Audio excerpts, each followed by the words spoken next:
Welcome to World Without You, a Sims 4 story inspired by Belinda Carlisle songs. If you have not watched previous episodes yet, please go watch them. If you watched the previous videos, you already know what to do with the music.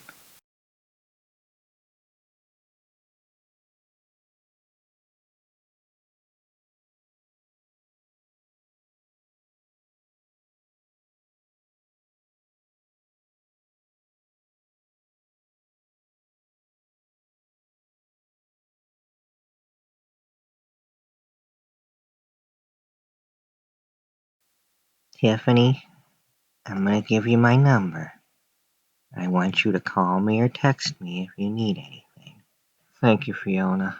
I mean it. If you need anything, contact me. Get some rest. I'll see you tomorrow in school. Good night. Good night, Fiona. I've often wondered where I might have gone or what I might have done had I not had Fiona drive me home that night.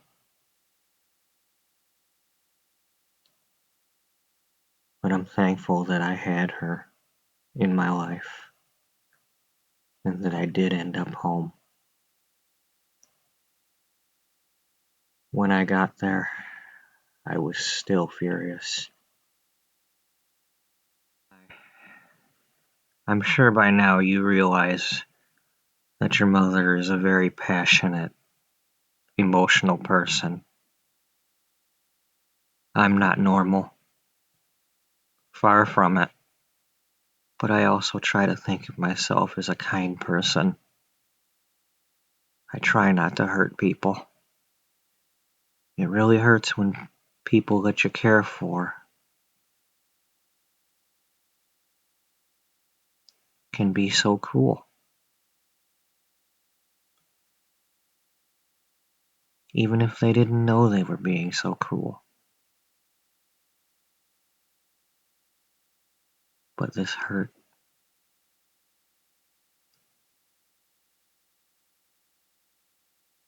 And I just didn't know how to handle it.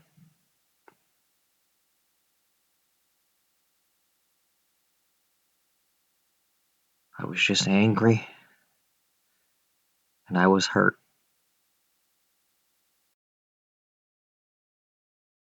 This time I didn't turn to the music. Instead, I got my brownies out.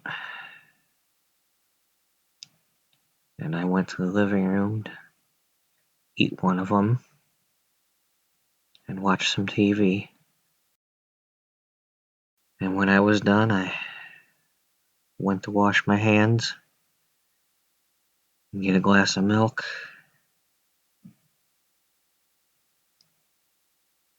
And then I wanted another brownie. So I went back to watching TV.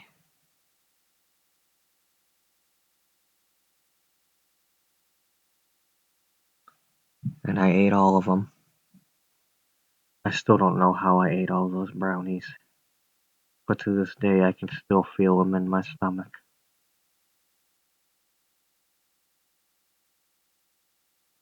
But I was starting to feel a little better. And I got a text from Fiona saying thank you for helping her. And that she was so thankful to have somebody to tell her story to.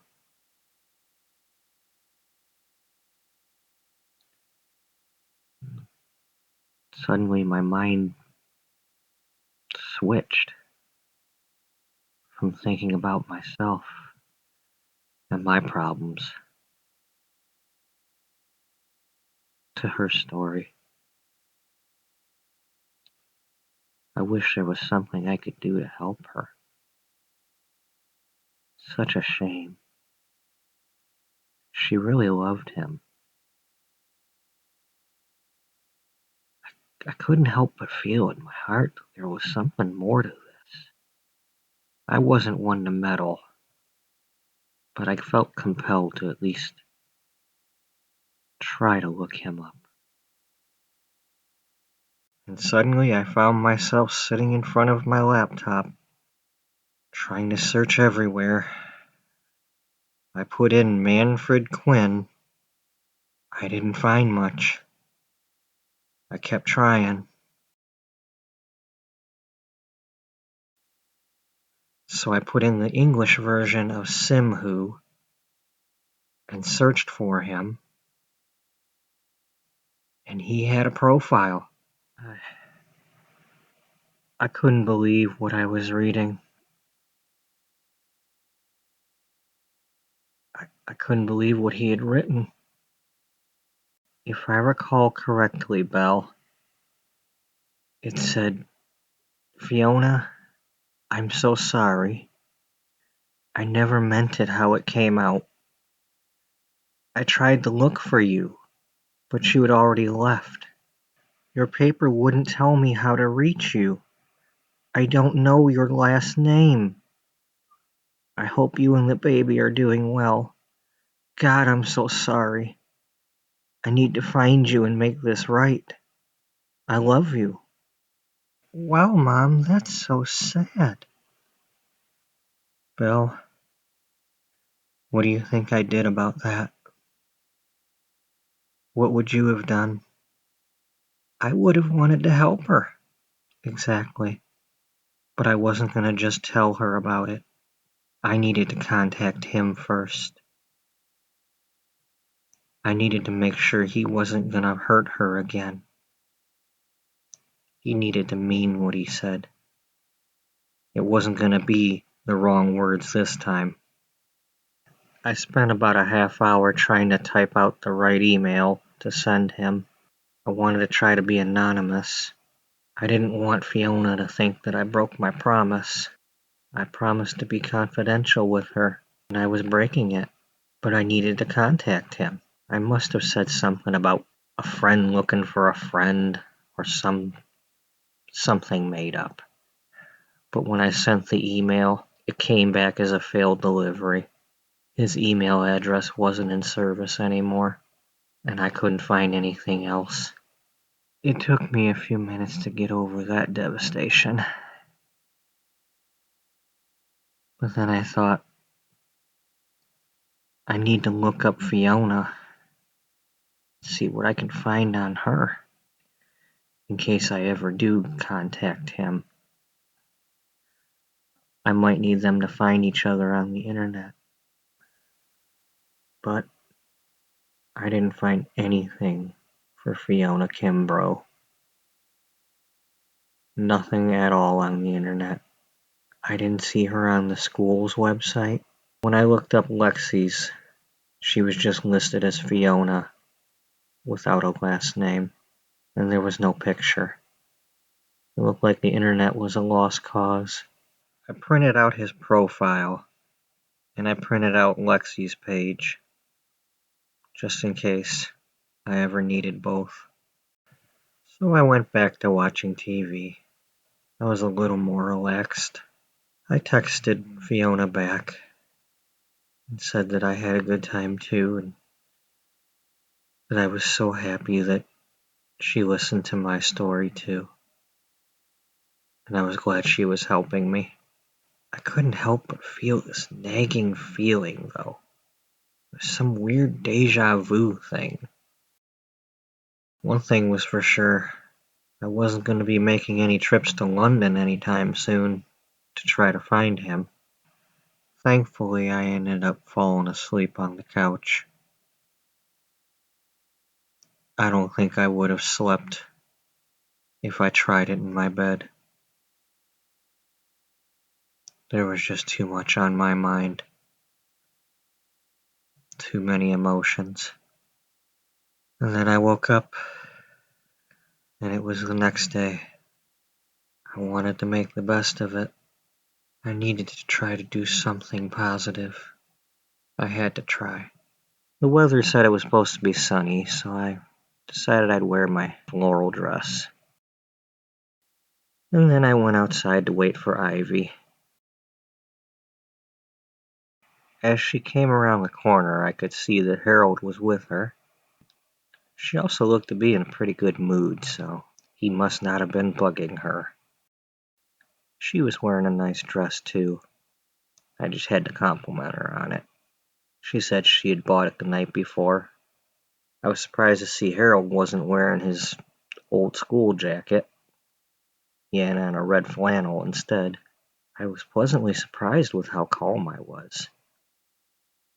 Well, at least Harold knew where I lived now, so if he ever did let it slip that he knows where I live, now he has a good reason. She brought him to me. I was walking behind him when we approached the hardware store. I couldn't help but notice that he was still carrying the umbrella in his back pocket. I just had to say something. "Hey Harold, that's a cool umbrella you got there." "Yeah, when it started raining yesterday, it's a good thing we were in front of the hardware store, 'cause I don't think there was any other stores to buy an umbrella." "Yeah, it was kind of cool that Jack knew to go in the hardware store to get that umbrella. Such a nice guy." I had to bite my lip. She didn't know I was mad at her, and I didn't want to ruin this moment.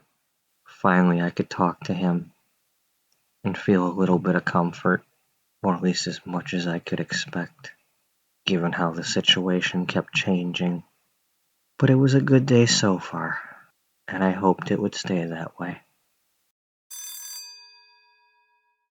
So when I walked into the art class, the easels were all up against the wall, and there were tables with little kids' blocks on them, and Miss Stone had a kids' learning show on the TV.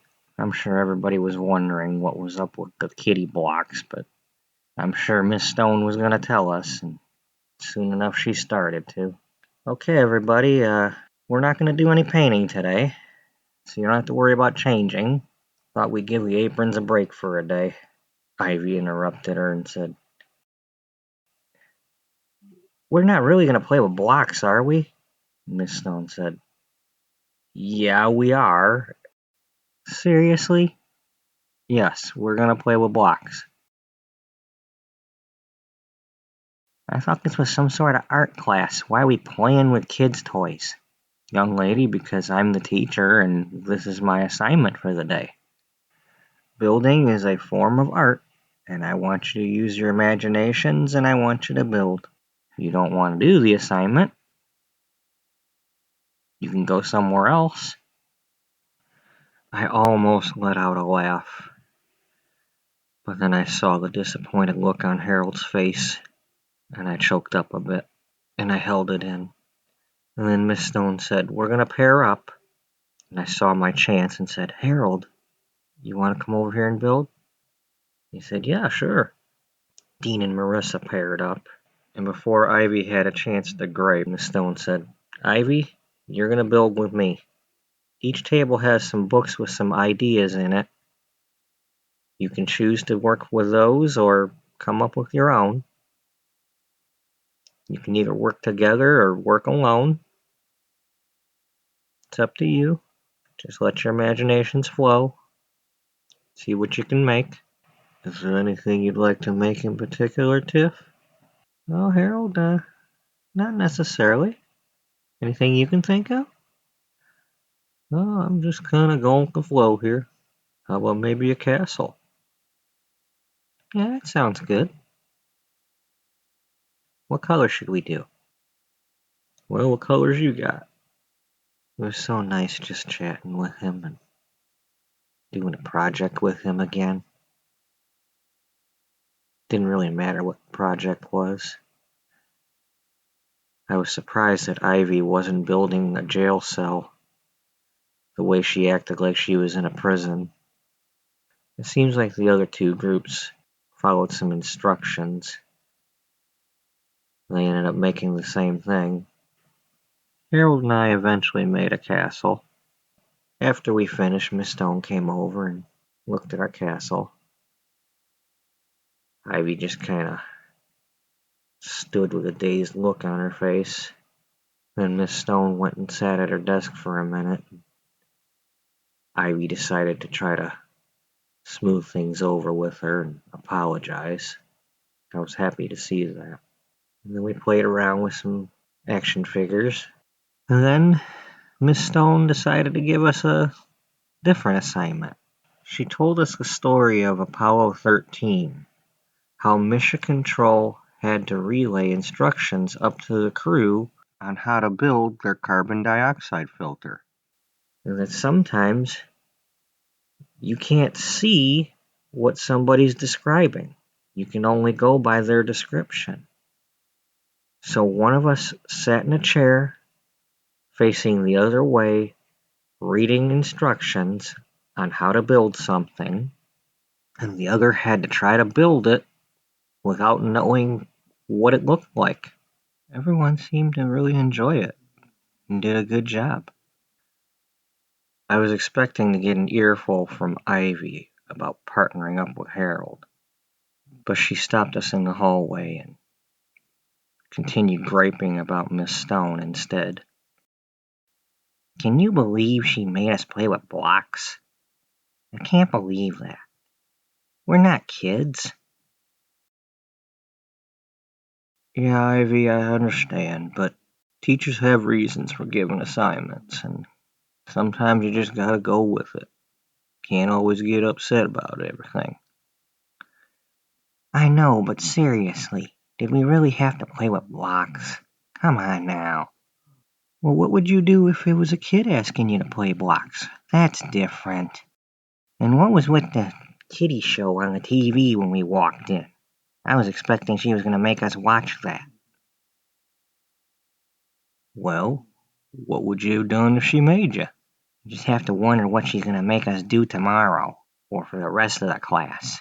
Well, I don't know. I kind of like her, and I like her class. You know, it probably would get boring doing painting every day. I do enough painting as it is. Painting walls and painting ceilings. That could get boring after a while. I'm glad she has us doing some other things. I agree, Harold. So today, class, we're going to start on our group projects. Y'all are going to pair off, and you're going to do projects on a certain topic. I have 3 canisters on this table. One has each of your names in it, another has a food category, and another has some recipes for our daily class. I'm going to call you up in alphabetical order. First person will pick a name for your partner, and we will continue drawing until everybody has a partner. The last person will get me for a partner during the daily class, but they will get to choose which duo to join for the group project. So up first, Dean Becker will pick a name.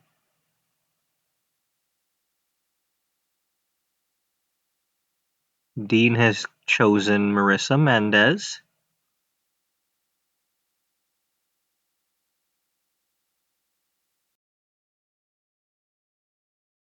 Harold, you're next. Harold has chosen Tiffany. I couldn't believe he chose me. What are the odds?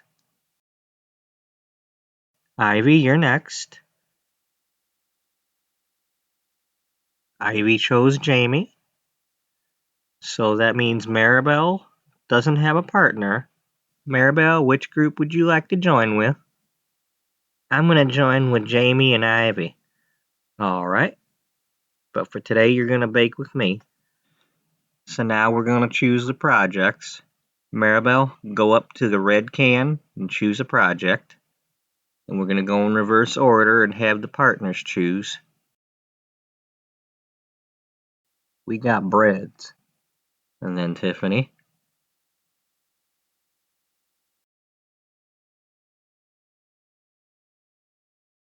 I got cakes. And then we'll have Marissa.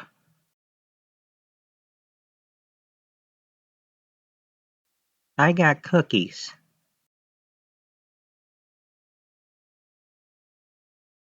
Now, Maribel, You go on up to the white can, and you pick out the recipe we're going to work on today.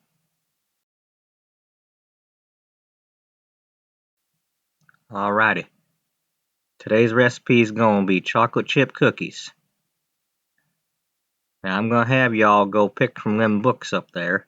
You're going to pick out recipes for different kinds of chocolate chip cookies, and each group is going to do one of them recipes. I couldn't believe my luck. Not only was I going to get to work with Harold in class, but I have a reason to see him after school. I'm allowed to work with him on my project. Ivy can't stop me from doing it. So hey Tiff, you got any good recipes over there? Well, I'm looking at the Nestle one, the Nestle Toll House recipe. Oh yeah, I got the Betty Crocker one. Let's compare. Let's see any differences between the two. Well, let's see. The only difference I can see is Nestle has 2 eggs instead of 1. Well, which one would you like to make, Tiff? Let's do Toll House since it was the first one. Sounds good to me, Tiff. And so we made our cookies. Okay, y'all. You're gonna have about 10 days to do your projects. I want a report done, and I want each member of each group to do a recipe on your topic. So y'all have your assignments.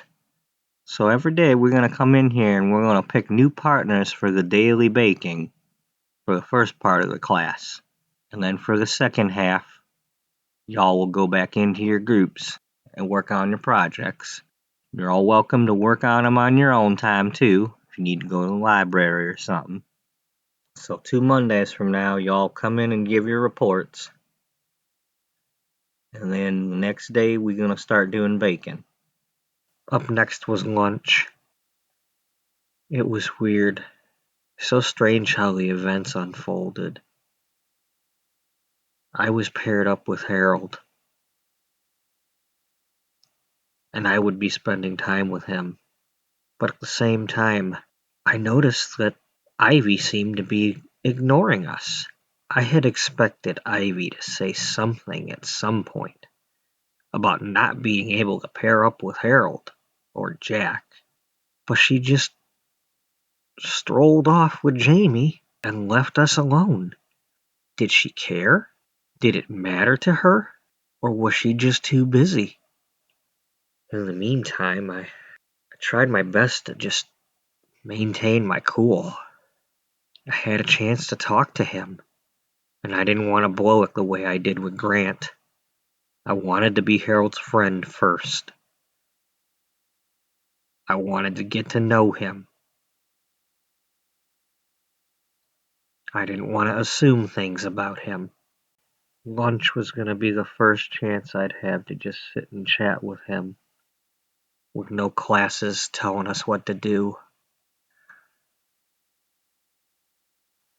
I'd been sitting with Marissa all week to avoid him. And Ivy. Ivy was over at a different table, far enough away where I could actually talk to Harold. We were having a regular conversation, but in my mind a totally different conversation was taking place. I'm just glad it wasn't coming out of my mouth for real.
I did manage to gather myself a bit and start talking.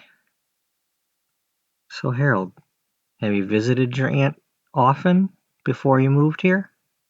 Well, once or twice, past few summers. Have you done any traveling? Not really. Me and my brother just kind of stayed home with my mom, and my dad passed away when I was young. Oh, I'm sorry to hear that. Must have been tough. Yeah. Do you got any brothers or sisters? I got an older sister named Cheryl. She's about 10 years older than me. And she's got a couple of kids, Carla and Jerry. When they were younger, I'd watch them for her. I like to help out. That's cool. So you want to do construction when you get out of high school, or what else would you like to do? Anything? Well, I'm not quite sure yet. I like doing construction and such, but I'd like to do something that kind of helps somebody somehow. Just building houses and such, that kind of get boring. Maybe if it was for some poor people or something, maybe that would help. I want to do something that means something. Yeah, I understand that. What about you? What do you want to do? Well, I haven't quite decided yet. That's kind of why I've been taking some of these classes this year. You know, I don't know if I want to be a baker or maybe an artist, or I don't know. I want to do something creative. What about playing piano? You're pretty good at playing piano. Yeah, I kind of like that. I'm not sure if I'm gonna make a career out of it though. I mean, I do like music, and I would love to do something with music. But there's certain things I can't do that I'd really like to do. I don't know. I'm not sure yet, but I'm keeping my options open. I'm not sure if I'll be going to college. Not sure if college has what I need. Well, I understand that. I'm not sure if I'm going to go to college either. So we got to do this project with cakes. What's your favorite cake, Harold? Well, I like chocolate cakes. Of course, there's a few different kinds of those, but, I don't think I've had a chocolate cake I didn't like. Yeah, me neither. I don't recall a cake I didn't like. Sometimes white cake's good. I mean, I guess if I had to really pick one, I'd go with chocolate. So, do you want to go to the library after school, or we should probably go somewhere to do some studying? Yeah, library's probably a good place. There's a few different libraries we can go to. Maybe we could do some research at some bakeries or something. Miss Norwood might like that instead of just the usual book learning. Yeah, that does sound cool. Maybe we could ask some other people what their favorite cake is. Yeah, that kind of sounds like a good idea too. It was such a good conversation. I only wished it could have lasted longer. But soon lunch was over, and it was time to get to creative writing. But I was looking forward to seeing Fiona, even though I wouldn't be able to tell her what I had found out. As I walked to class, I was still expecting Ivy to say something to us. But she just walked to class, passed right by us. We sat down, and that's when we got the real shock. There were toys on all the desks. Seriously? More of these toys? You gonna make us play with toys? What is with these teachers today making us play with these toys? I'm not a kid. I don't want to play with toys. I thought for sure Ivy was about to get in big trouble. But then I heard, "Good afternoon, Ivy." How are you today? It sounds like you're a little upset about something. Miss Kimbrough, I don't want to play with toys. You're not going to make us play with toys, are you? Ivy, please come here.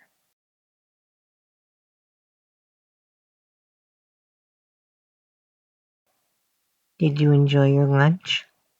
What did you have? What has that got to do with anything? I had a salad. Did you enjoy your salad? My salad was fine. I enjoyed my salad today, too. To answer your question, we're not going to be playing with the toys. I put these toys on the desk to use as props for our lesson today. If there's some time at the end of class, anybody that wishes to play with a toy could play with one, but it's not part of our assignment. However, in this class we do learn about creative writing terms. So what I'd like you to do, Ivy, is I'd like you to take your seat and take a moment to look up a word that would describe your assumption. When you came in and saw the toys,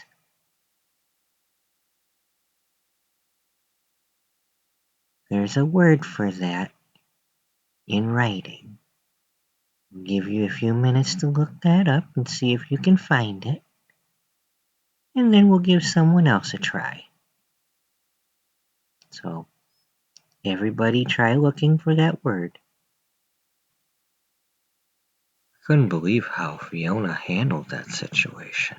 I think any other teacher would have sent Ivy directly to the principal's office, if not gotten in some sort of argument with her. But Fiona just calmly handled the situation. One thing I was finding out about these literary words, it was really hard to figure out which one was the right one. A lot of times they seem to be describing the same thing, but with one little difference.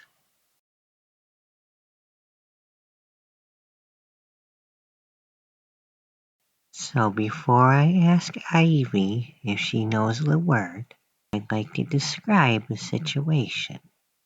So we all came into the classroom, and Ivy entered as well. When she did, I assume that she saw that there were toys on each desk. And when she saw the toys, she must have made the assumption that we were going to play with the toys, which is very reasonable, since most of the time, toys are played with. It's very understandable that she made that assumption. Her being upset aside, so Ivy, did you find the word? Well, I think I've got it. Is it some sort of inference? Yes, Ivy. That was some sort of inference. There are different types of inferences. Inferences are a type of reasoning to draw conclusions. Does anybody know which type of inference or reasoning Ivy used?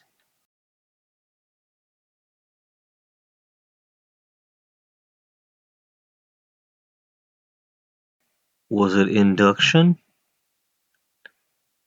Yes, Harold. Very good. That was known as induction or inductive reasoning. Inductive statement. An inductive statement uses some facts to draw a conclusion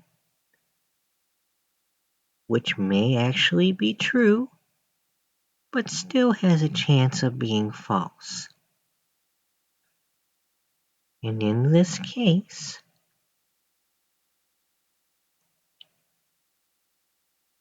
the truth was that there were toys on the desks,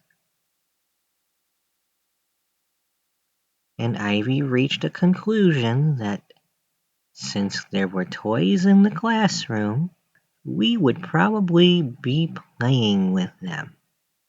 But that is actually false.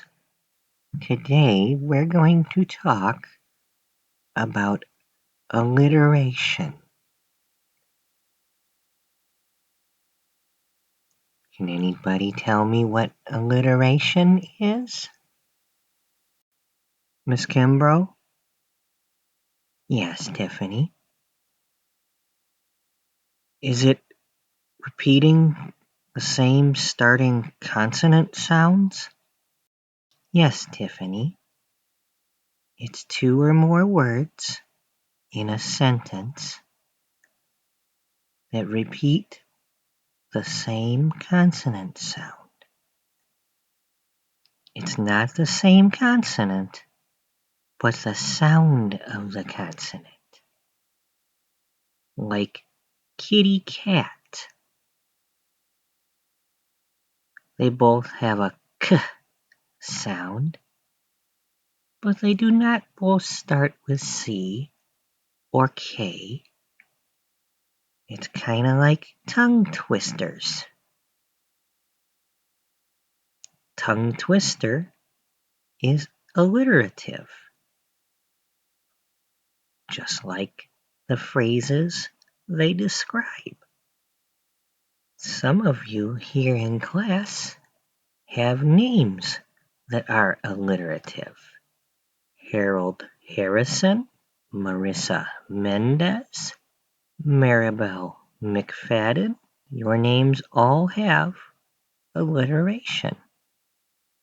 My name also has alliteration, but I don't go by my first name. I go by my middle name instead. So my name is Fiona Kimbrough.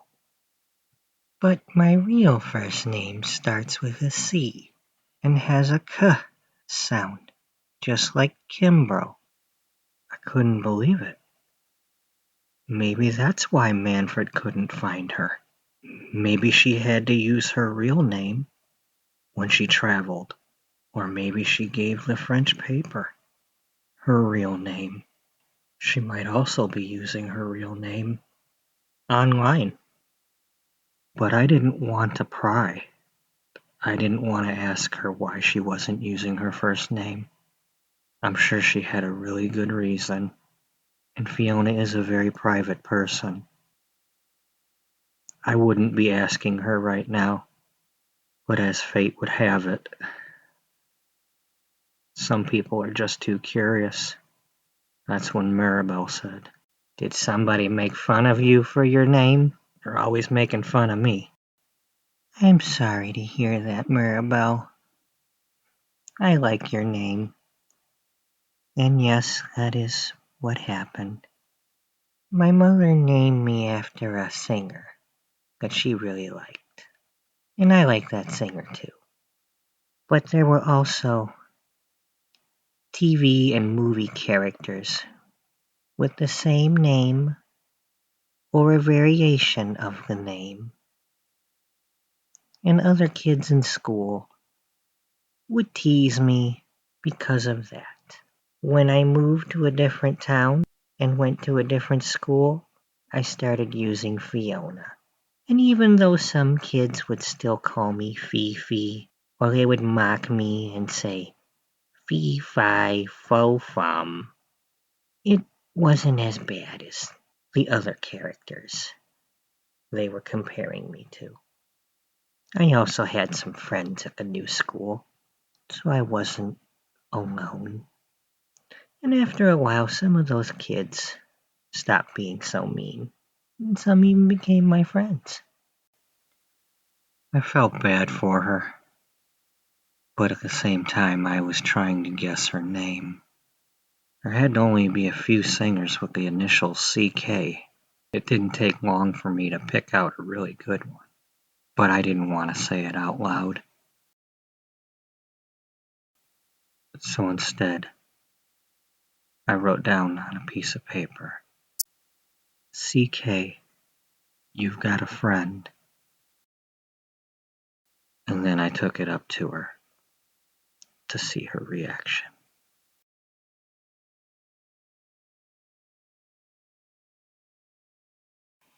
She wrote, yes, and so do you, and said, thank you, Tiffany. And I went back to my seat and let her keep the note. Discussions with Carol, Fiona, Kimbrough about her name and what the other kids might have called her would have to be saved for another time when her and I could talk alone. But I had my clue. When I got home, I could look up her name and see if she used it.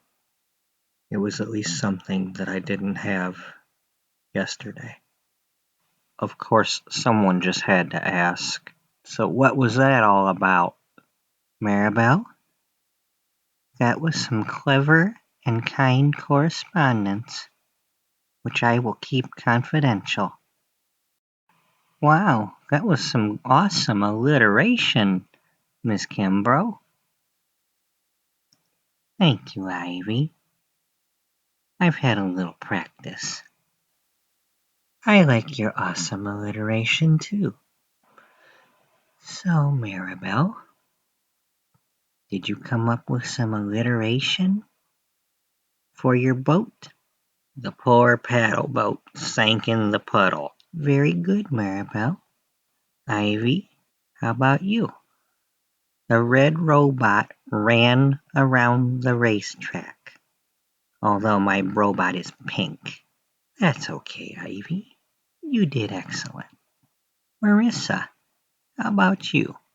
The yellow van yielded at the yard entrance. Very good, Marissa. You all are getting it. And how about you, Harold? The ladybug laughed loudly when Tiffany tickled her tummy. That was very good, Harold. How about you, Tiffany? The happy hare hopped over to Harold with the huge heart and hugged him for his humorous hilarity. Very good, Tiffany. Miss Kimbrough then went to Dean and Darian. I don't remember what they said. I was in shock that I came up with one. I was so distracted with trying to figure out Fiona's name, I wasn't actually doing the assignment. I was trying to come up with something to alliterate with the bunny or the rabbit. It wasn't until Harold took his turn that I came up with that. It was almost as if he tickled me, and instead of laughing, those words came out. You all did very well today. I see we have a lot of very creative people in this classroom. I can't wait to read some of your stories. Speaking of which, that was all I wanted to cover for today, so if any of you wish to work on your stories, please feel free.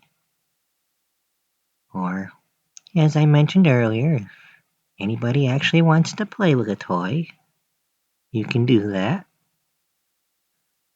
I want to thank you all for participating today. I really appreciate that. Miss Kimbrough, I'm really sorry.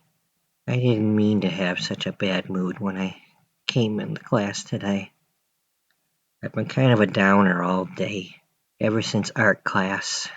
I really like you, and I don't mean to be a poop head. Ivy, don't worry about it. I can tell you're a very passionate person. And I know that you like to do creative things, like you want to write stories and you want to act, and you're going to need that passion. I mean, you certainly want to watch your temper around certain people.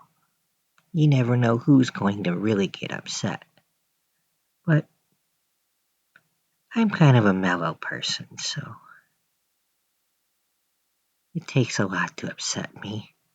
And I'd rather put myself in your shoes first before I jump to a conclusion. If you ever need to talk to me about something, if something's bothering you, please feel free to come see me. I was glad to see Ivy apologize. Again, I was a little too wrapped up in my own world at the time to notice that something must have been really bothering her. It couldn't just be that she didn't like playing with toys. I mean, this was the second time today she flew off the handle. I can feel bad about it now, but I wish I would have known then what was bothering her. But love makes us do selfish things, unfortunately. I was too busy enjoying my time with Harold. I had a good day. And truth be told, Ivy may have had a bad day, but I think she had a good day too. She was making friends with Fiona too, and that's never a bad thing. In the meantime, I was still trying to write my story. I knew that I wanted to have a forest with the crystals added to it somehow, and that somehow these crystals would alter moods or emotions. I thought maybe I'd have some sort of sisters as the main characters, but I needed to have some sort of male characters enter their lives. I still didn't know who or how or why. All I really had was the forest. But as dumb luck would have it, the answer would soon be in front of my face. Dean got up from his desk and walked over to the corner where the books were. And not a moment later, Harold joined him. And I looked over there, the two of them wearing their flannel shirts, and they looked like a couple of lumberjacks. And that's when it hit me. Somehow, a lumberjack or a pair of lumberjacks went to that forest. I still didn't know why or how, but that's how I would have my male characters. Maybe one brother went to the forest and got lost, and the other brother went looking for him. It was a start.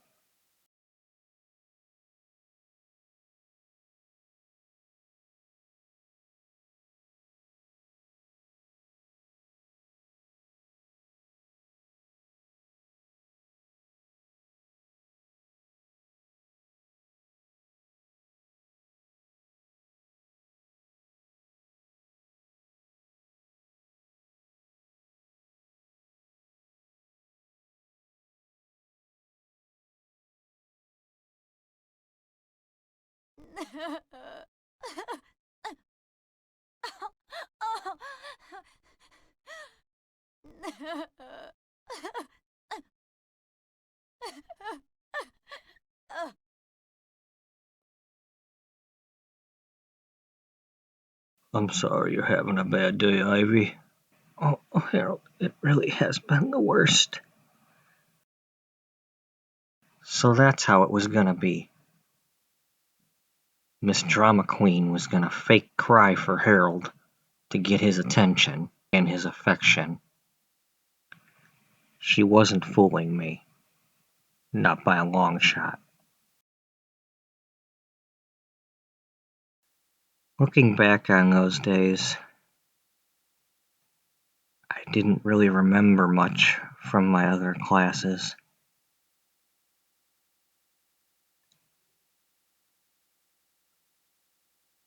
I didn't have Harold or Ivy in the other ones, but I did hang out with Marissa in chemistry class.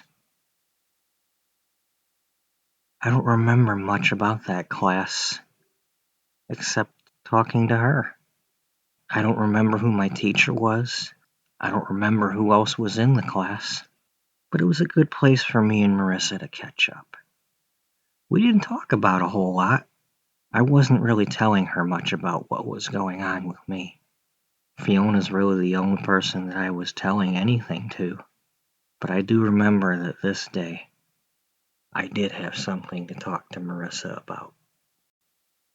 She had asked for my help, and I'd been kind of ignoring her.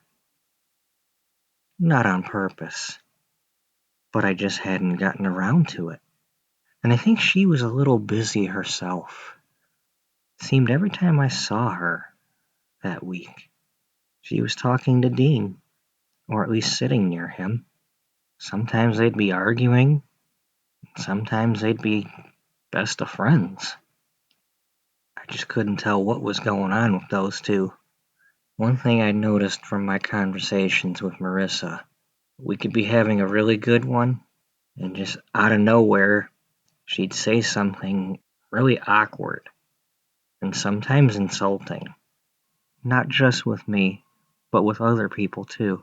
It wasn't easy to have a conversation with her. You just had to try to find some common ground or common interest to keep things flowing. But I did want to ask her if she wanted to be a character in my story. I said, "Do you still need help with your crying?" And she said, "Tiff, I really would like some help if you have some time. I am really enjoying acting class. Will you be doing the after school portions and trying out for the plays?" "Yes, I've already asked my parents and they're gonna let me go. They like that I'm doing something with other kids. They said it's good for me. And I said that I am making some friends. And they like that. My parents really enjoyed Magic Street. They really liked our dancing." "Yeah, I'm so glad you tried out. We really needed you." "So, Marissa, my story that I'm writing for Miss Kimbrough's class, I'm thinking about having a character that has a hard time crying. It's like she's under a magical spell or something. I haven't quite figured out the details, but I'd like to turn it into a play. And maybe someday, if we get to do the play, you could try out for the part. But at the end, your character would have a crying scene." "That sounds cool." "Yeah, you could be the star. You would be a lead character." "Awesome, Tiffany. Thank you." "You're welcome. You did inspire it. I figured I'd let you have first shot at it." But I just started writing the story and I'm still coming up with ideas for the other characters. So it's gonna be a while before I have anything to show you. But in the meantime, you and I are gonna have to get together somewhere and practice this crying.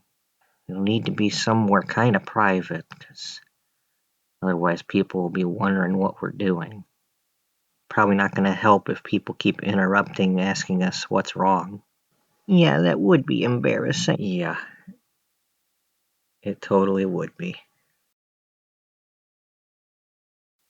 I was glad I told her about the story. I didn't know how I was going to have time for Marissa when I needed to work on my project with Harold and spend as much time with him as I could. But I also needed to write the story. Plus, I didn't know if I would be helping Fiona or not. There was so much to think about.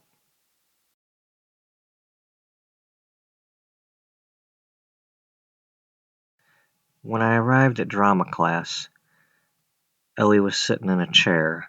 She had a full-length mirror on each side of her. She had two pink buckets with elephants on them, sitting on the stage. I wasn't even going to try to guess what those were for. But given how this day had gone so far, nothing would have surprised me. Good afternoon, y'all. How are y'all doing? Ah, Maribel. Glad to see you made it. Maribel's going to be joining us in the after-school portion, so we made arrangements so she could switch classes, so she could be in this last class of the day. We usually try to do that when possible. So y'all probably wondering why I got these mirrors and these buckets. Well, pretty simple. Today's lesson is about stage fright and fear. Before you can do some acting for other folks, you gotta kind of learn how to act for yourself. Your own mind can be your worst enemy. A few years back, I came up with this trick. It's very helpful. I'm probably not the first to do it, but the idea is if you can look yourself in the eye and see what you look like when you're doing your performances, it'll help you get over your fear of doing it for somebody else. You know, some people like to do that imagine the audience in their underwear trick, but I think this is a little bit more important. Now, if any of y'all don't have a full-length mirror like this at home to practice with, I've got some coupons and such for some local stores. Help you save some money on getting one. I also know there's a few from down at the thrift store, but it'll be much helpful to y'all if you got one of these at home to practice with, so I recommend getting one. So what we're going to do today is we're going to have two of you come up at a time. You're each going to grab a piece of paper from one of these buckets, and you're going to look in the mirror, and you're going to perform that scene for yourself. It'll tell you what kind of emotions and what kind of drama's in the scene, and you just kind of perform it for yourself, and the rest of your peers in this class will be your audience, but you're going to be paying more attention to what you're doing and less attention to them. And after about a minute, the next pair will come up, and we'll just keep going. Now, Dean, when we get to you, you're going to go up there, and Maribel's going to take over the other mirror, and we'll keep going until everybody's had at least 2 turns. And then we'll see what we got time for after that. So let's get started.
I really needed this lesson with the mirrors. I had stage fright. I was still very shy. I still had my voice. I was still the frog. Nothing had changed. Although nobody had called me frog since the Grant Dobbs incident. And I don't think Harold knew that anybody had called me frog. I didn't tell him. I didn't really do any speaking for Magic Street. We mostly had the music and the dancing. Ivy had a few lines, and so did Marissa and Dean, but I was very comfortable with the dancing. I was still afraid for the speaking parts. I never saw myself as being an actress. I still wanted to be a singer, but that seemed like a long way away. I didn't know when or if Ellie's doctor friend would be in town. I hadn't had a chance to ask her, and I didn't want to press the issue either. But I really did need these mirrors. I would have to find some time to practice at home or with somebody. I definitely would need to make some time with Marissa or Harold. It's so funny how things had changed in only a few days. I had been looking forward to this class all summer. I had been waiting for Ivy to come home so we could start this drama class together. She had already had the class last year. Sitting here watching her perform, I could see she was already a star. She had talent. She had the gift. And she had a passion for it. Y'all did a fine job today. Y'all are off to a great start. Does anybody here not have a mirror yet? If any of y'all need help getting one, for whatever reason, you just let me know. One way or another, we'll make some arrangements so you get a mirror. Practice is very important. This is my umbrella trick. Every once in a while, I like to do that. It's good to have some spontaneity in drama. Keeps people on their toes.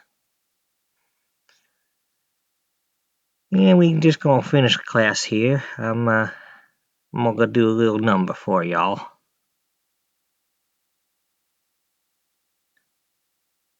And then Ellie sang a song.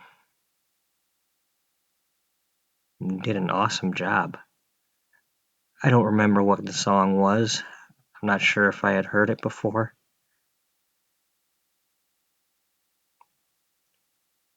But I'm sure Ellie was singing it the right way. Whatever it was. When she was done singing, Ellie put the radio back on the stage.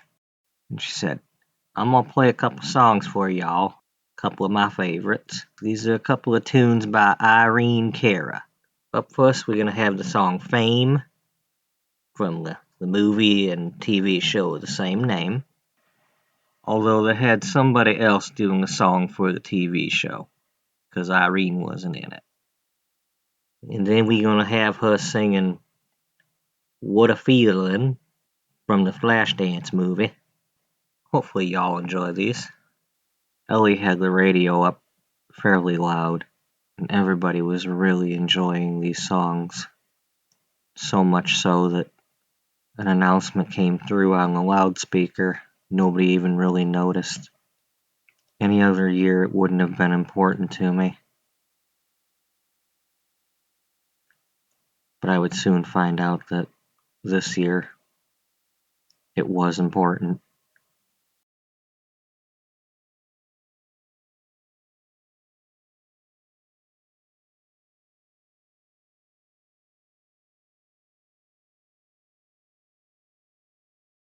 I had always wanted to go to a homecoming or a prom.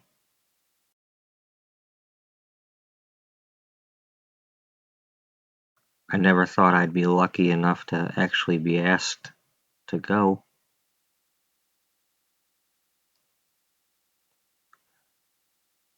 I thought I'd have my chance at junior prom with Grant, but that fell through.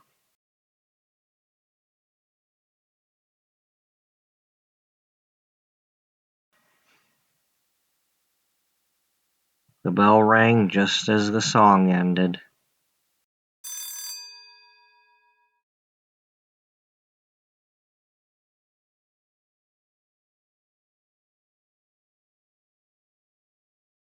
I headed to my locker. A big monkey wrench was about to be thrown into my plans. It was almost right in front of my face, but I didn't see it. I didn't know Harold was following me, but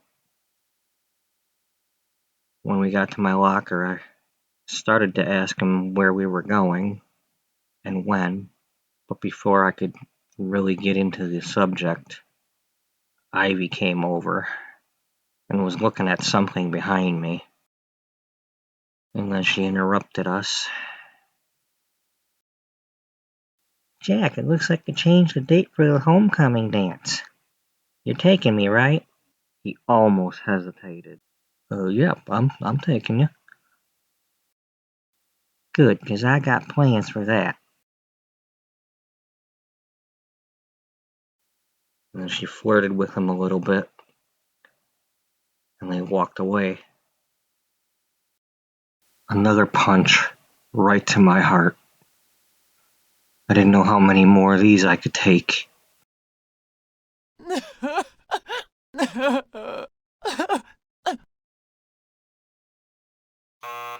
I thought I had my chance. She took him away from me.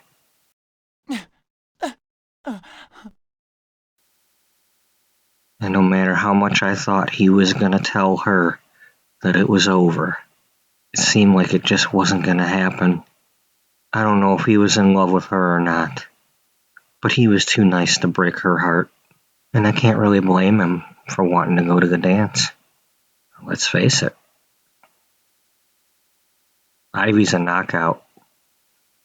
I just didn't know what to do anymore. I turned around to look at what was behind me. The posters for the homecoming game and dance were there, only they had been changed. They had put an alert sign on it, along with some information. They had changed the date for the dance from October to September 22nd. That day was Thursday, September 7th. I had 2 weeks to get this straightened out before that dance. The poster also said that due to the inconvenience of the date change, instead of a single theme, the dance would be an anything goes theme. It could be Western attire, Halloween costumes, ball gowns, masquerade, pretty much any theme. Not that it mattered. If I wasn't going with Harold, why would I be going? Oh, oh.